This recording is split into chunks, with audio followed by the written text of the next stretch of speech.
on this Friday night. We're breaking records for the number of patients who are coming in with flu-like illnesses. Flu season strikes with a vengeance. What's behind the surge in cases and who's most at risk?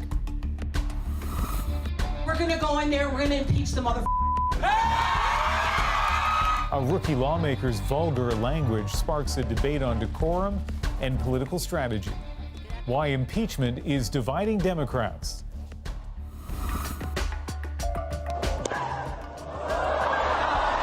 And defying expectations. I think I did the impossible. A Canadian teen upsets tennis superstar Venus Williams. Even her family is floored. Thought maybe I'm dreaming. The rising star's incredible run. This is The National.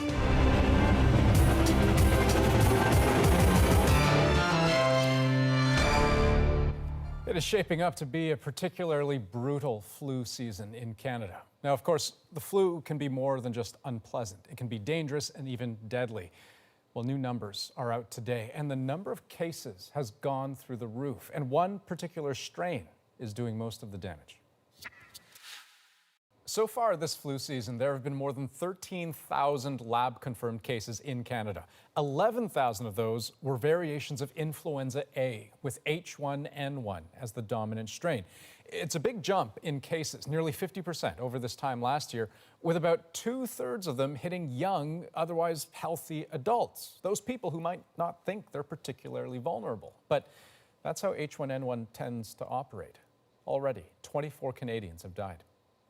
Now, health officials say it's not too late to get the flu shot. Far from it. There are still months left in the season. And what's more, this year's vaccine is proving more effective than in years past. As Cass Russi tells us, that is welcome news for those who've been devastated by the virus in the worst possible way. So there's Jude with his crackers. The flu season is an unusually painful time of the year for Jill Promoli. In 2016, her little boy Jude died from the flu, even though he'd been vaccinated a few months earlier. So when we get to this point every year, it's stressful all over again and just really sad, because I know there are going to be thousands of more families like mine where people are going to lose their lives and their loved ones from this preventable disease. Health officials have said it's rare for people to die from infectious diseases they've been vaccinated against. Still, Promoli says she continues to have faith in the flu shot and has spent the last few years encouraging others to get vaccinated. It is our best first defense. You know what's coming. The number of flu cases continues to grow in this country, likely because the flu season started earlier than usual. This year's strain, H1N1, is especially dangerous for children. Kids under the age of 4 have the highest hospitalization rate. Certainly we're seeing a lot of kids, more than usual, coming in with quite significant, quite severe flu-like symptoms. It's the worst flu season in New Brunswick in almost a decade. Many of the nearly 600 cases there have been children. But we're also seeing the H1N1 this year, influenza A, affecting young to middle-aged adults who have chronic diseases. So that's a population that we really want to make sure are getting their flu shot. Oh, done. To parents wondering if it's already too late to get themselves or their kids vaccinated, Dr. Flanders says it's never too late. And if you're sick with flu symptoms, stay home, wash your hands routinely. Your dreams are always with you, just waiting.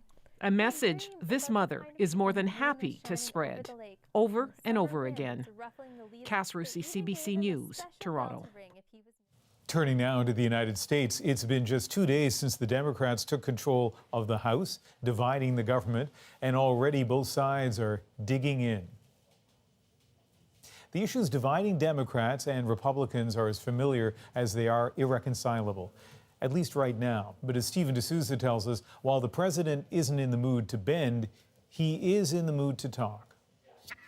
I'm very proud of doing what I'm doing. I don't call it a shutdown.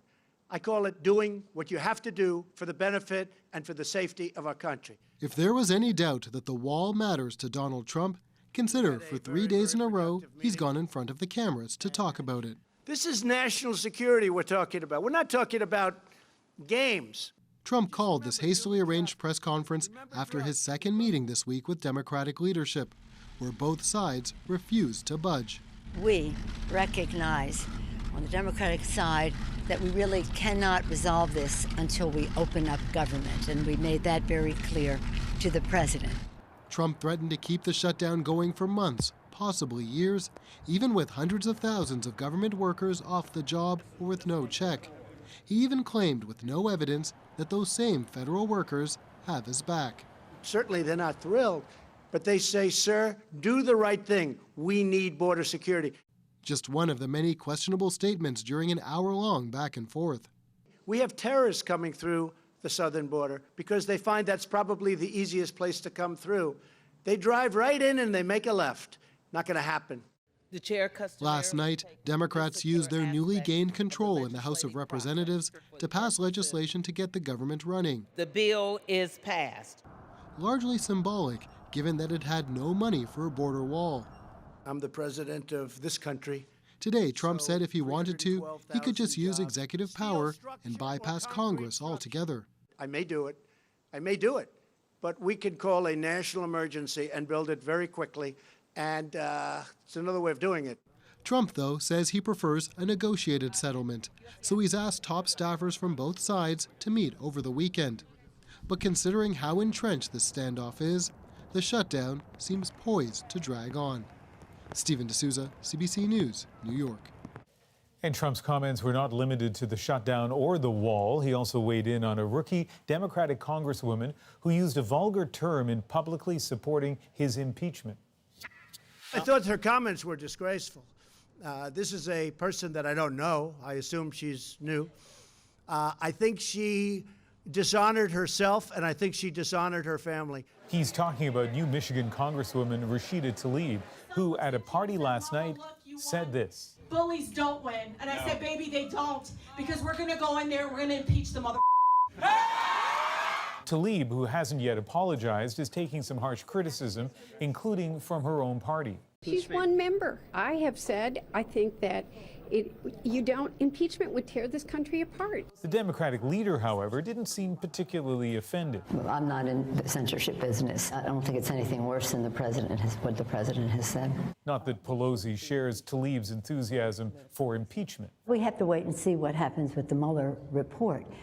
We shouldn't be impeaching for a political reason. That has been Pelosi's very careful position for some time now, as many senior Democrats worry impeachment could hurt their chances in 2020. But with a host of new progressive members in the House eager to flex their political muscle, she may have a hard time keeping impeachment on the back burner.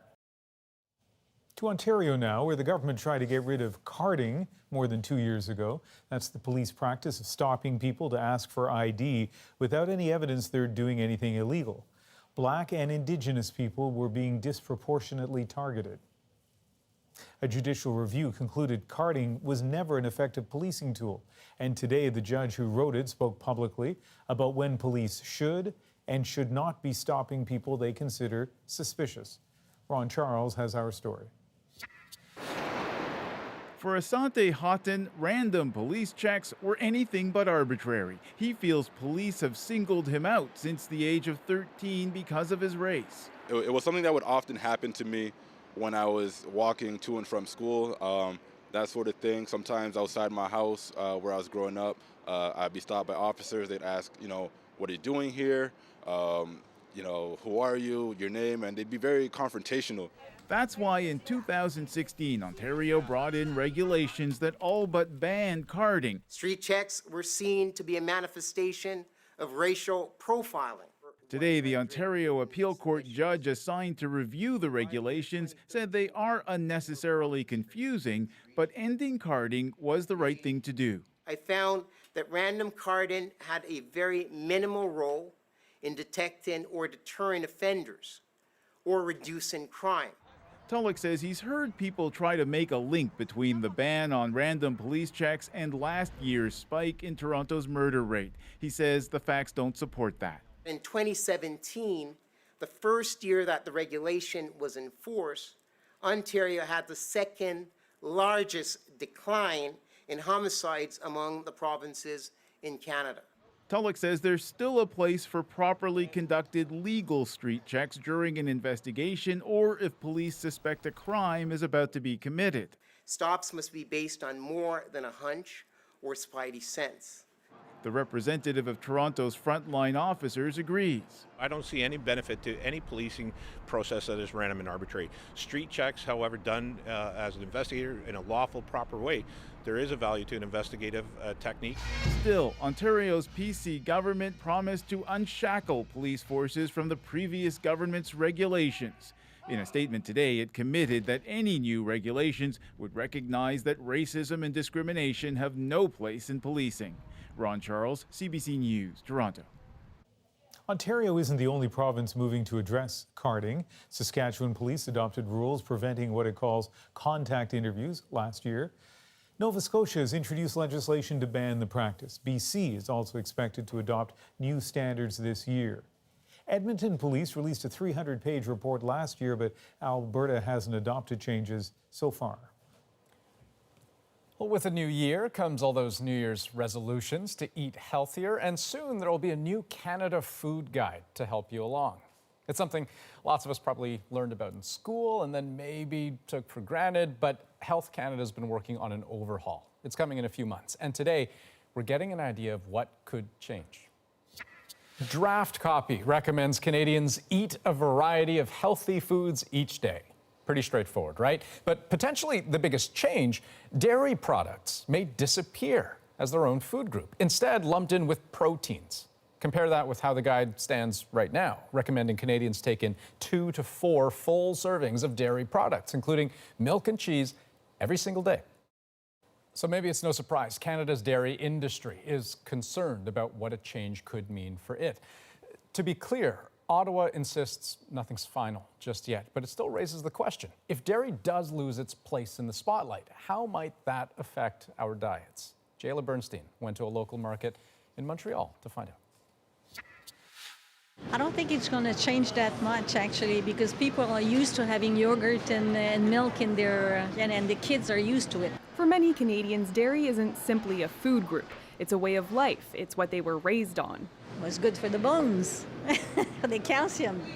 And now we know there are other sources of calcium, but it's so part of our diet that, and people, we like the taste. Dairy isn't likely to budge from the hearts of some, but its spot in the food guide might be moving. The message, clearly what Health Canada is saying, is to have, different sources of nutritious food. It can be milk, it can be soy, it can be cheese, it can be fish, as long as it's nutritious. This Montreal nutritionist walked me through some of the changes in this draft. Half of it are plant-based options, so tofu, soy, beans, and nuts and seeds. So that's also very new. Really emphasizing the diversity of ways that you can get protein, and that it doesn't have to be kind of your traditional meat and potatoes type Canadian meal that we think of. Yeah. I'll take 2 large carrots then. Some think the changes are long overdue. Yeah, I'm not a big fan of the traditional food guide. I'm a bit alternative with my food choices, so yeah. So I've never been, even if I wasn't lactose intolerant, I don't think I'd be a big milk drinker. I don't think it's all it's cracked up to be. There are more vegetarians or people that want to reduce their meat intake, so they will go towards plant-based food. You can get tofu just over here, right? Exactly, yeah. Tofu and all sorts of plant-based protein, and I think to include these type of foods, or considering Canadians are eating that way already, we need options for them. Lefebvre doesn't think Health Canada wants to discourage people from enjoying dairy. She says it's more about encouraging Canadians to be open to a variety of ways to eat healthy. Jayla Bernstein, CBC News, Montreal. Now, starting next week, we'll be bringing you a series of stories about the Canada Food Guide here on The National. The Canada Food Guide, is that something that you follow? No. Have you ever? No. Never? No. Believe it or not, after tax forms, it is the most downloaded government document. But who actually uses it? I know that you have to eat everything in moderation. Every morning, every lunch, all my snacks were fruit and vegetables. who gets a say about what's in it? The dairy industry wanting this, the legume industry or whatever wanting their advice. That's not a good way to produce, good public health policy. And is it really making anyone healthier?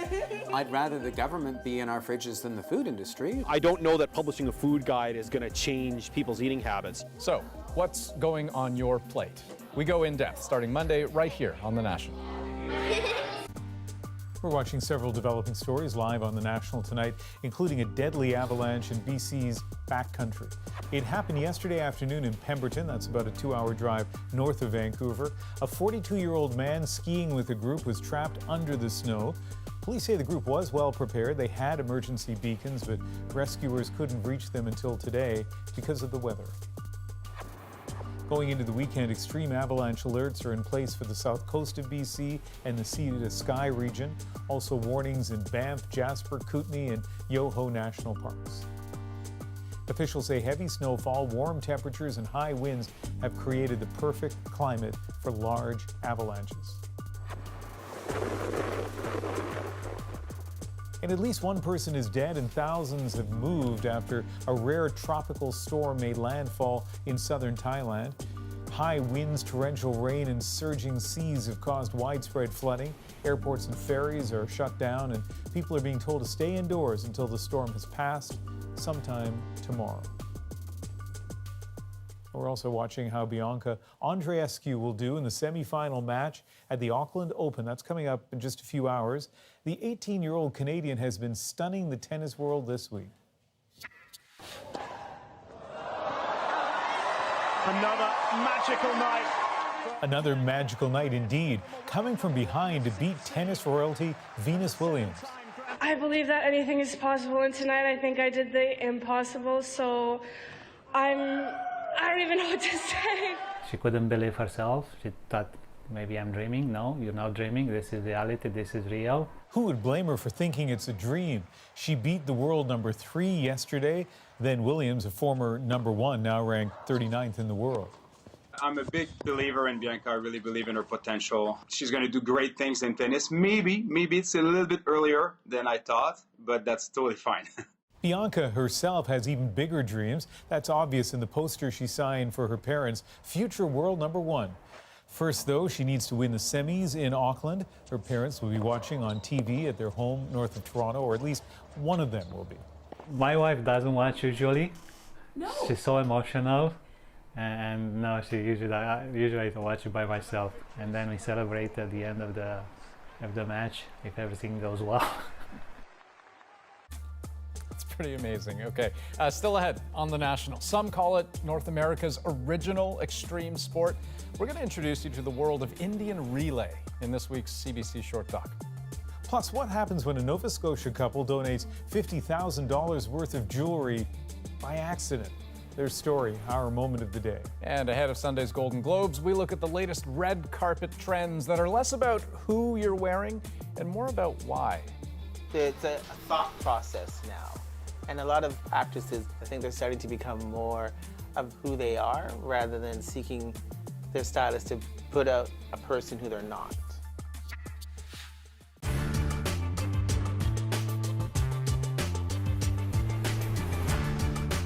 First off, let's get the term straight. Impeachment is commonly misunderstood to mean the removal of a president from office, but it's actually the process, not the result. So, how hard is it to impeach a president? Pretty hard, and that's by design.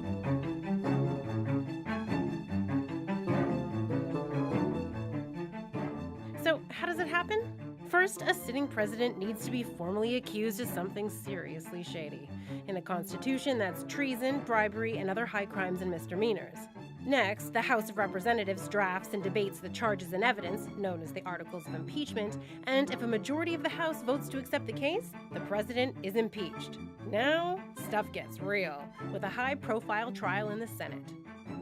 The president retains his or her own lawyers, the House Judiciary Committee acts as the prosecution, the Senate is the jury, there are witnesses and cross-examinations, and the whole thing is presided over by the Chief Justice of the United States. Sound like an episode of Law & Order? While impeachment proceedings may feel like a criminal trial, it's purely political. A conviction here won't land you in jail. But if 2/3 of senators decide, you will be kicked out of office with no appeal. Here's a trivia fun fact. No U.S. president has ever been removed from office via impeachment. Wait, you say? What about this guy, and this guy? Andrew Johnson and Bill Clinton were impeached but were acquitted by the Senate. And Nixon, he resigned before it could happen. Side note, impeachment is not just for presidents. The U.S. House has also impeached 19 individuals, 15 federal judges, and 1 cabinet member. To summarize, impeachment is the political process of removing from office certain public officers accused of wrongdoing. The House impeaches, and the Senate conducts the trial. But if House representatives are in sync with voters, they're also going to take a good hard look at popular opinion before setting things in motion. Remember, a ton of people voted the president in.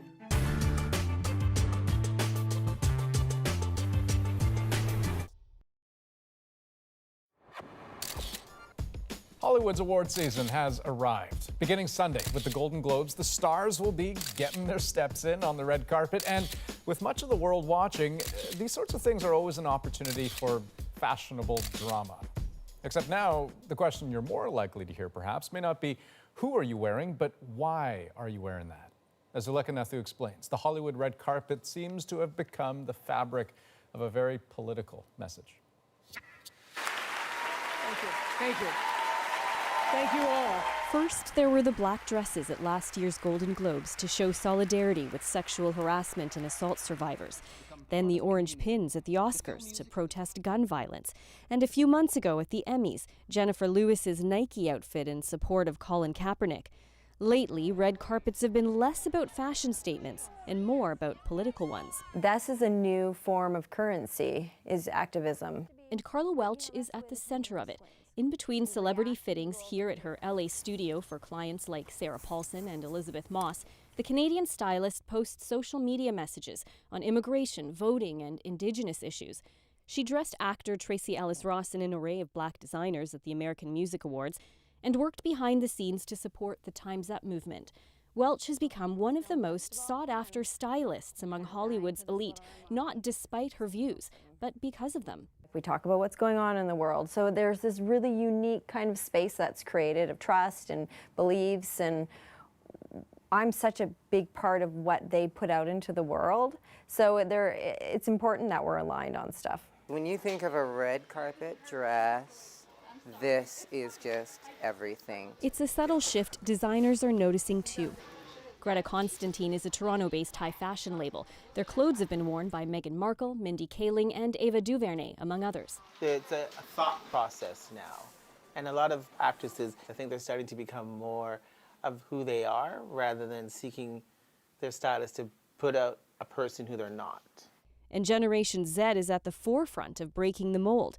Politically active 18-year-old actress Yara Shahidi wore a skirt covered with the face of African-American activist Angela Davis to a high-profile event in April. Stranger Things star Millie Bobby Brown wore the names of Parkland shooting victims on the back of her shirt at the Kids' Choice Awards. The rise in social media has allowed celebrities to be a little bit more open about who they truly are. And I also think that the election of Trump has made a lot of people feel like, look, I'm not willing to just be quiet. Believe in something. Brands also recognize the power of speaking up.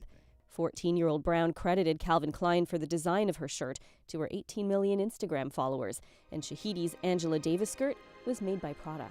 I think that the days of just being like, oh, I look pretty in a dress, which I love. We love celebrating fashion. We love wearing beautiful clothes, but they're coming a little bit to a close, and I think it's a good thing that there's different ways of using power. Power in the form of fashion, bringing politics into the red carpet spotlight. Zuleka Nethu, CBC News, Los Angeles. Now, we can't talk about award season without mentioning the Oscars. This year's main event still without a host. Later in the hour, Ellen DeGeneres wades into the debate. Why she thinks it's time to forgive Kevin Hart. But first, it's not your average horse race. In this week's Short Doc, we meet the jockeys who jump from one horse to another. You gotta time the momentum, you gotta time the horse's stride, and just hopefully it all comes together. Sometimes it does, sometimes it doesn't.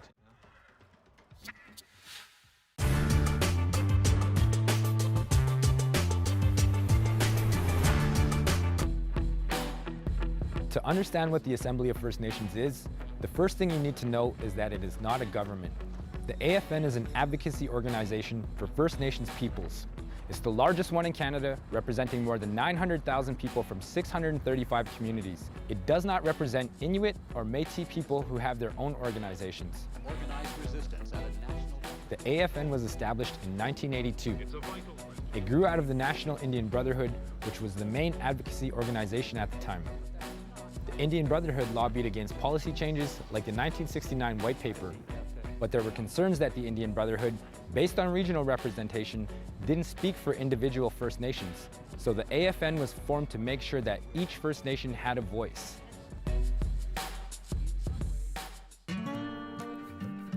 The AFN's purpose is to advocate on behalf of First Nations people in dealings with the government and the public and private sectors. Land, health, education, natural resources, and housing continue to be top priorities for the AFN. It coordinates discussions and provides analysis on legislation and policy, and it lobbies for action on national issues like the legacy of residential schools and the rates of missing and murdered Indigenous women and girls. Its role can be challenging because not all First Nations share the same priorities. But as an organization that's mostly federally funded, it's viewed by the government as the primary point of contact on national First Nations issues. The leader of the AFN is the National Chief. The National Chief is part of an executive committee with 10 regional representatives and the chairperson for the Elders Council. Along with the Elders Council, the Youth and Women's Council raise community concerns to the AFN. The National Chief is elected by a voting member from each of the 635 First Nations. Each First Nations chief or their proxy gets one vote. This process means that despite the population of individual First Nations, they all carry the same weight in an election. In order to win the 3-year term, the National Chief needs to win 60% of the vote. While the AFN continues to advocate for Indigenous peoples, it has faced criticism by some First Nations, particularly in its dealings with the federal government. Despite that criticism, the AFN remains the largest voice for First Nations peoples across Canada. I want to say to you, all of you chiefs assembled here, we are the change. No one has jurisdiction over my children and my grandchildren and my family except me and my brother and my sister. And that is how nationhood begins, by taking responsibility for ourselves and for our future. And we always will find processes that unite rather than divide our people. That's the job. And when we look forward, we're an advocacy organization, no question. We're not a government. We need a national chief who can negotiate with Trudeau and the state of Canada without needing to share a laugh and take a selfie after. Don't get me wrong, I like selfies, but not with him. The results of the first ballot. Candidates, none of them have reached a 60% threshold.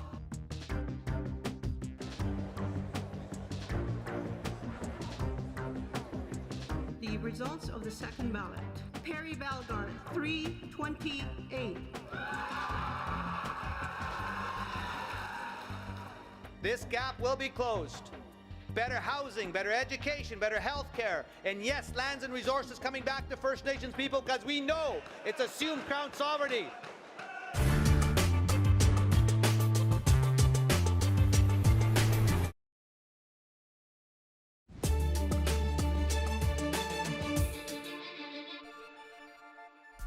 We're live on The National tonight and tracking a tragic story out of Poland. 5 teenage girls celebrating a birthday party were killed in a fire at what's known as an escape room. Players use clues to find their way out of a locked room. There are more than 1,000 of them in Poland alone. No word on what caused the fire, but safety inspections have been ordered for all escape rooms, game centers, and clubs across the country. A 25-year-old man was also hurt. In Germany, hundreds of politicians at all levels of government have been hit by a massive data breach. It reportedly includes addresses, cell phone numbers, credit card details, and internal communication. At least some of it was leaked through a Twitter account. We don't know who's behind the breach, but officials say all but one of the parties were specifically targeted. Well, we are about to introduce you to one of the most thrilling and competitive forms of horse racing in the world today. It's also one of the most dangerous. Indian relay is known as North America's original extreme sport. Jockeys ride bareback and jump from one horse to another in the middle of the race. Well, tonight, CBC Short Docs follows a new competitor, Cody Big Tobacco. He's a young man celebrating his Indigenous culture and his enormous skill on a fast horse.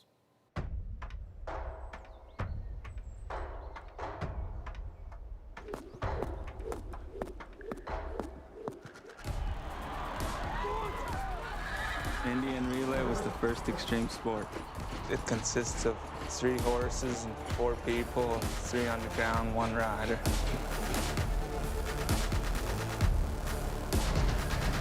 Us guys, we race because we love it. I've been around horses my whole life, so it's just in my blood, I guess.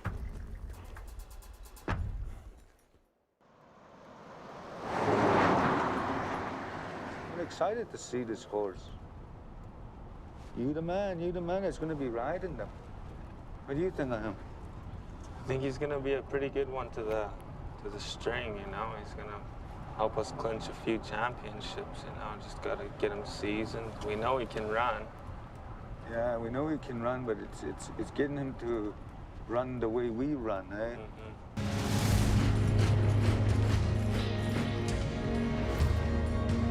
It's pretty fast and extreme, you know. You gotta be a good horseman, you know. You gotta be willing to take some bumps and bruises in this game, because sometimes it gets pretty extreme out on the track. I do it because I love the extremeness in it, and I love that adrenaline that shit brings every time, you know. It's pretty nerve-wracking going out there and having to do what we gotta do, you know.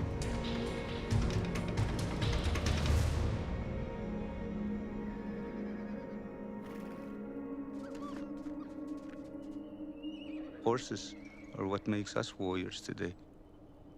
If you work hard enough with them and you're willing to work with them, you're gonna feed off of them. You're gonna feel that strength, eh?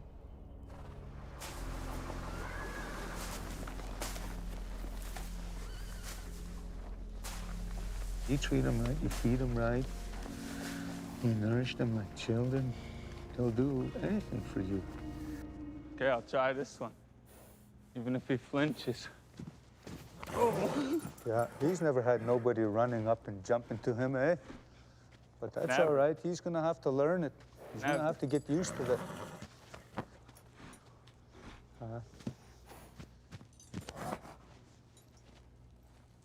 You see how he's put his feet in the proper stance to take my weight, eh? Yeah. Easy. It's an honor working with these young boys, eh? These the new warriors of today. Good. It makes me happy to see them that they're being involved with horses, eh? They're trying to stay out of the negative things of life, eh? And the horses, something that keeps us out of trouble.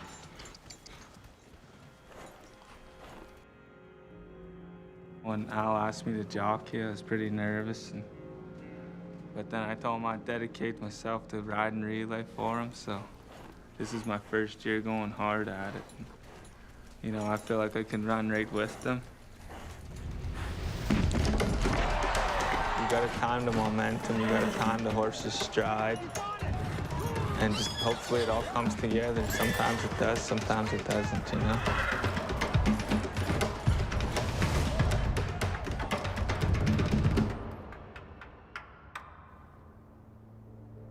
Pretty excited, pretty stoked, you know? In less than 24 hours, so it's the big show, it's the big day we've been waiting for. We've been training hard, you know? I think he's almost ready, huh? Sure, a lot of people back home are pumped up for us. Anywhere we go, you know, we're representing for our hometown here on Siksika. Everyone's just rooting for us to do good out there, you know?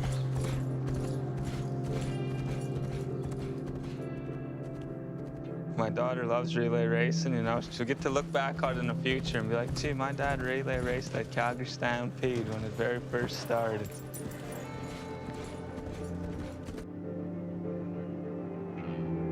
We always call upon our grand folks above, and I'm sure they're smiling down on us and saying, hey, those are my grandsons. Show up, that's the main thing. and cross that finish line for the people back home of Siksika, eh?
Right on, bros.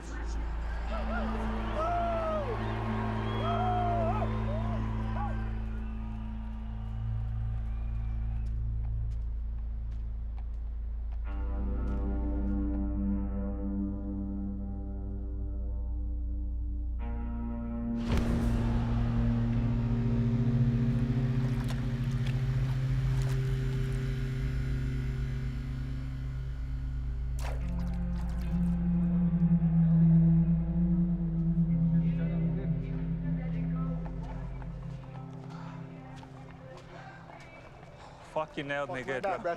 Not bad. It's all good. Part of the game, bro. Fuck yeah, you all right? Yeah, I just, fuck, I jumped. I didn't see you, bro. I jumped the two air. No, I jumped and hit and boom. Fuck hey, my bad. You're just rolling, bro. Don't worry about a thing, bro. Got this, man. It's all good. Hopefully all right, man. As long as you're all right. Cody, you all right? Got smoked really I good, know, bro. Gee, I had him all set, and all of a sudden you just went out of the picture. I know, bro. I took 2 steps and I got nailed. I know. I've seen that. Shut up. Don't worry about it.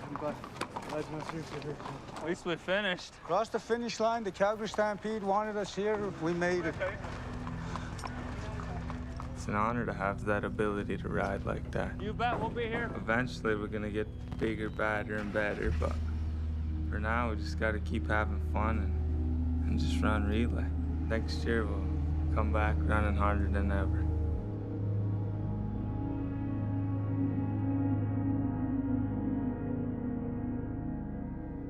Racing has been amongst us for, generations. It's instilled in us, eh?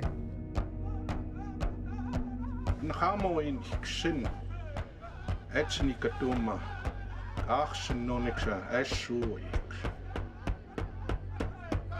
Gende Mokin Hiksin and Net Etsini Katum, Ochboksho, Miodash. And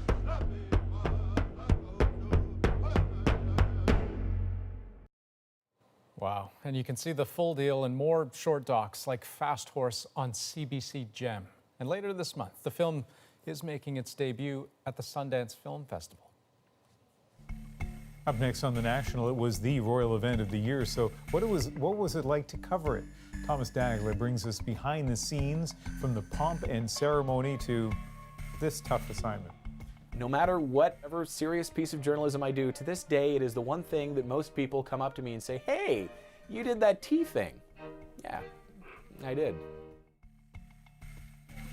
And Sunday night on The National, Rosemary sits down with Rick Mercer to talk about his new book, politics, and also pot.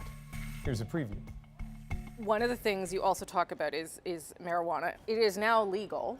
Yeah. I'm not going to ask you if you've been smoking. But Well, you can, because I don't smoke marijuana. All right. Because of my religion. No, I just don't. I just never have. I find it amazing that nothing happened. I know. It's just amazing. Nothing happened. Yeah. The other day, I'm at the airport, and the guy takes out his laptop, and he takes out his little plastic container of cannabis, lays it on top of the laptop, puts his wallet there, puts his coat on top, goes to the scanner. Nothing's happened. I kind of equate it to, finally getting air conditioning. People say, we should have done this 15 years ago. This is fantastic.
Over the holiday season, many of our reporters have been telling us about some of their tough assignments of 2018. Still, there were a few stories that didn't involve tragedies or trade wars. Thomas Dagla took on one of those. It had two ingredients to guarantee the interest of many Canadians: royals and romance.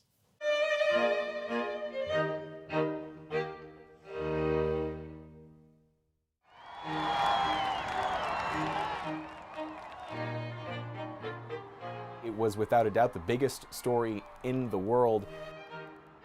And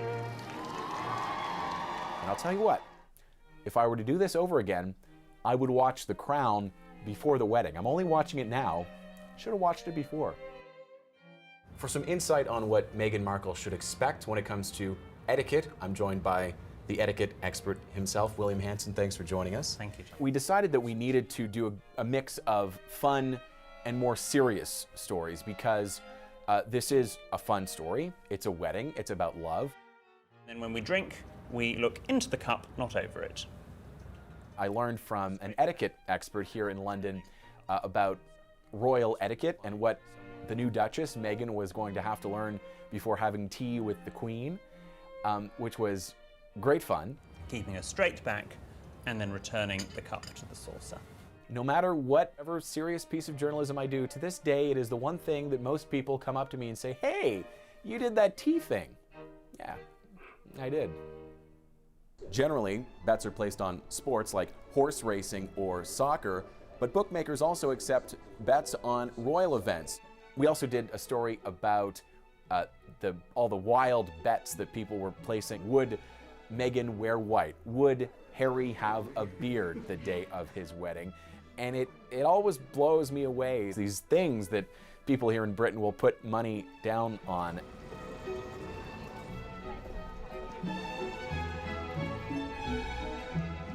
The plan on the day is based on the work beforehand. We also did a bit of a deep dive on the security situation in Windsor. And when you see things like this, what kind of challenges does that pose? The security was going to be the main cost for British taxpayers, and that in and of itself was controversial. Here it is, the site of the most highly anticipated wedding in Britain in years, St. George's Chapel. In the days leading up to the wedding, we had an opportunity to be one of the few media crews allowed inside St. George's Chapel. I'll tell you what, walking inside this chapel, you really get a sense that you're walking into history.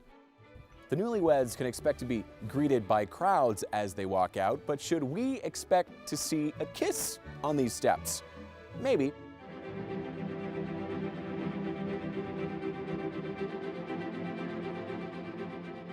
The day of the wedding, we left the bureau here in London, I believe it was at 4 o'clock in the morning, and drove to Windsor. Got there just as the sun was coming up. It was about 5 o'clock in the morning. Already the crowds were gathering around Windsor Castle to get the best spot to view the newlyweds as they were going to be taking part in their carriage procession after the wedding. Hello, Adrian. A beautiful sunny day out here on the long walk. People just taking in the sun, waiting for that. It turned out to be, by English standards, just a stunning day. In this sea of humanity, we've spotted Diane because of her Invictus Games sweater, Orlando 2016. What's the story there? One of the early interviews we did on that day was with a young woman who had seen Prince Harry at the Invictus Games, which is his event that he holds every year for wounded servicemen and women. I actually met Prince Harry there. I was very, very thrilled. It struck me throughout the day that every single person there who we spoke to, in one way or another, had been touched, especially by Harry's life and what he has done over the years. The highlight for me was at the very end of the carriage procession when the newlyweds were heading toward Windsor Castle, and the crowd of thousands upon thousands on the long walk were cheering them on. This was the moment that they had waited hours upon hours for. Some people had been there all night or before the sun came up, and this was the moment they wanted, the moment that the newlyweds were going to ride by in their horse-drawn carriage. Being there, witnessing this wedding day, you really do get a sense that you're witnessing living history. It's rare to be able to witness something that is such a continuation of centuries of history. And I hope viewers got that sense if they watched our coverage on that day. Well, my favorite part was the tea thing. That was good. Still ahead on the National, diamonds, pearls, and gold jewelry. Not usually something you store with your old hand-me-downs, but one Nova Scotia woman had a different idea. With going out of town, I said to my husband, look, you know, instead of having it in an obvious place in a jewelry box, why don't we hide it? What happened to that jewelry worth $50,000 is tonight's moment. But first, in case you missed it, Ellen DeGeneres made a big effort to heal wounds today. That's a small group of people being very, very loud. We are a huge group of people who love you. But she also reignited a storm. A month ago, her friend, comedian Kevin Hart, backed out of hosting the Oscars after someone unearthed old homophobic tweets and jokes of his. That and the way he handled the backlash outraged a lot of people in the LGBTQ community. But today, Ellen, who supports Hart and who is gay herself, revealed this. So I called the Academy today because I really want you to host the Oscars. I think that I was so excited when I heard that they asked you. I thought it was an amazing thing. I knew how important it was and how it was a dream. So I called them. I said, Kevin's on. I have no idea if he wants to come back and host, but what are your thoughts? And they were like, oh my God, we want him to host. Well, that set social media on fire all over again, not least among the Black LGBTQ community. As a Black queer, someone who was punched in the chest by Black men in my family and told to man up, Ellen can't and doesn't speak for me. Also this, she condemned Kim Burrell for making homophobic comments that are no different from what Kevin Hart tweeted. The reason why she excused Kevin is because they're friends. I think that's BS. We don't know yet who will host the Oscars, but the clock's ticking. They're only about 8 weeks away.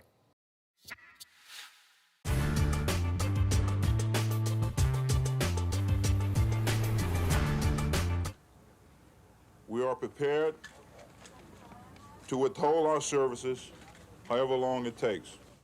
With that announcement yesterday, the NFL players' strike was on, and the prospects for an early settlement don't look promising. The players' commitment to a strike was demonstrated again before last night's New York Giant-Green Bay Packer game, as members from both teams exchanged symbolic handshakes of solidarity to the jeers of the crowd, a gesture which has preceded most NFL games this year. The clock ticking away the final seconds of last night's match could mark the end of the 1982 season. Little progress has been made in negotiations between players and management since they commenced last February. 3, 2, roll. The key to understanding the dispute is television. To the American TV networks, the NFL means big money. So much so that last spring they agreed to pay the NFL $2 billion for TV rights for the next 5 years. The richest contract for any pro sport. The football players, who make less on average than baseball and basketball players, want a bigger slice of the NFL pie. The players are demanding half of that TV money. They want it paid out on a wage scale with incentives based on game performance. The NFL owners have rejected the players' proposals completely, charging that the union wants to take over the sport. To the average football fan, the strike poses a significant cultural void. I'm sure there is something else in life after football. I'm not quite sure what it is because I've never been there in 25 years. It'll be a very, very difficult void to fill, I can assure you. Can it really be all that bad? The U.S. networks, which are the biggest benefactors of the Sunday afternoon melodramas, promise not to leave their loyal fans in the lurch. One network, NBC, even has plans to broadcast Canadian football. To get a perspective on the issue, we asked New Yorker Joe Flaherty for his views of the strike. From the somber tones of sportcasters and newspapers, one would think the National Football League strike was the equivalent of a breakdown in the SALT talks. A tragedy for the game, for the fan, a curse on both houses, that sort of thing. Nobody had the honesty to mention the bookies will suffer most. All it really means is most of addicted North America will have to find some other way to spend Sunday afternoon and Monday nights. Perhaps reading a book will come back into vogue, or love in the afternoon. Heavens forbid, paying attention to our kids. One realizes none of these pleasures compare with checking out thesauruses to divine what the hell Howard Cosell is talking about on Monday night. Also, we might concentrate on that most glorious of games, baseball, without interruption. Currently, 4 marvelous divisional races are being pushed off the airwaves and the sport pages by pigskin folderol. But alas, these pleasures are not to be. NBC has announced its intention of televising Canadian Football League games. I find this a serious breach of the good neighbor policy.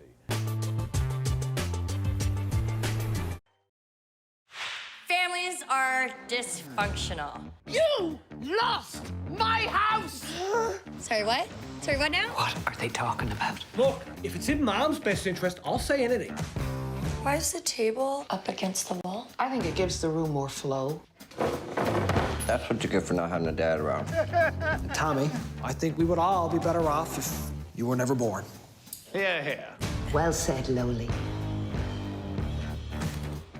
You know, early on, I thought you were so much older than me, I didn't even think I had a brother. I thought you were Dad's friend. You're not serious. There was a kid at daycare who asked if I had any siblings, and I was like, nah, it's just me, my mom, my dad, my dad's friend Andy. Okay. Sleeps in the same room as me for some reason. Yeah. Seems self-conscious about his thinning hair. All right, just please.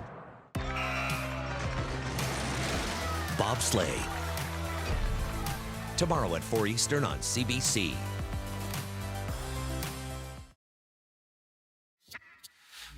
So this story begins with a collection of jewelry and heirlooms worth $50,000 stashed away for safekeeping. Then a serious miscommunication. When Jane Lowe and her husband Brian were heading out of town last month, she asked him to hide her good jewelry, and he did, in bags of clothes in the attic of their Halifax home. A few weeks later, they realized what happened to those bags, and that excruciating discovery is our moment of the day. We were going to a Christmas party, and I started to look for my jewelry to wear and said, "Oh, where's my jewelry?" And my husband said, "Oh, I didn't take it out of the hiding spot." And he comes back downstairs and says, "Where are all those bags?" And I say, "They went out for donation." We started calling the next day Diabetes Association, and it led us to all the different value villages. It was a wonderful holiday, and I think you just have to think that way rather than being in a total funk about losing items. Hopefully, even some of the pieces may surface somewhere. Gosh, that's painful. It's particularly unfortunate because ultimately, the family was just trying to do a good deed here, right? They were trying to donate bags of old clothing. So, so the story goes, Jane is hoping that there will be some way to get the jewelry back. Here's the part of the story that I do like. That if she manages to recover that jewelry, she says, because she'd effectively be taking back an accidental donation, she plans to make another donation in kind. So Value Village are thrift stores. There is a bag of clothes somewhere, probably in the Maritimes, maybe on the island, that has this jewelry in it. I don't know, Andrew, are we allowed to take on causes? I implore the people who get that bag to give the jewelry back. I think it's safe for us to say that. Crossing our fingers that they find some resolution, but that's a lousy situation to be in. That is the National for January 4th. Good night. Good night.